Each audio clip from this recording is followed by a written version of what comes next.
Hi అందరూ ఎలా ఉన్నారు? ఈరోజు అయితే మాగే పచ్చడి మా నాయనమ్మ చెప్పుద్ది ఏమేమి తీసుకోవాలి అనేది. కొలత బట్టి మీరు కూడా పట్టుకోండి. నాయనమ్మ చెప్పు. ఉప్పు ఉప్పు ముందే వేసేస్తాం.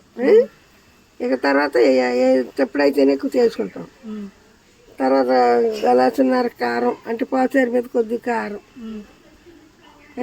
నూనె ప్యాకెట్ వేసి కలిపేస్తాం.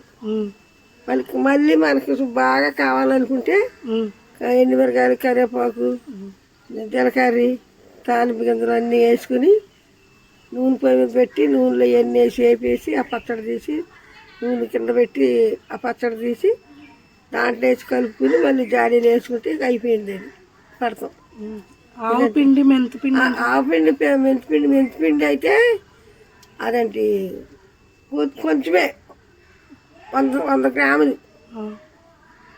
మెంతిపిండి అయితే ఆవు పిండి అయితే పావు కేజీ వేయచ్చు. దాంట్లో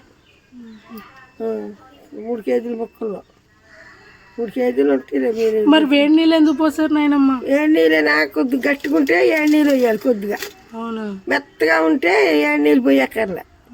బాగా ఆరినాయని కగ్గులు వేడి నీళ్ళు పోసి దాంట్లో వేసి నానతాయి. దాంట్లో ఉప్పు కారం వేసి కలుపుకుంటాం. ముందు ఉప్పు వేస్తామా, కొద్దిగా తగినంత ఉప్పు వేస్తాం అంతే. ఎల్లుల్లిపాయలు కొంచెం ఇందుట్లో దంచుకోవాలి. దంచుకుని వేసుకోవచ్చు. పొడి ఇలా మెత్తగా కొట్టి దాంట్లో వేసి కలిపేస్తామే. సువాసన వస్తాయి. మళ్ళీ తాలింపు పెట్టుకోవాలి. తాలింపులో కూడా వేసి మాడకుండా తాలింపులు ఇవన్నీ ఎల్లుల్లిపాయలు మాడకుండా దాన్ని చక్కగా మంచి పదుల మీద ఆఫ్ చేసేయాలి. తాలింపు దాంట్లో నూనె వేసి పచ్చడి వేసి కలిపించేస్తాయి. అయితే అయిపోయినట్టే. అయిపోయినట్టు. హలో, మా నాయనమ్మ బాగా చెప్పింది కాబట్టి మీరు లైక్ చేయండి, సబ్స్క్రైబ్ చేయండి, కామెంట్ చేయడం మర్చిపోకండి.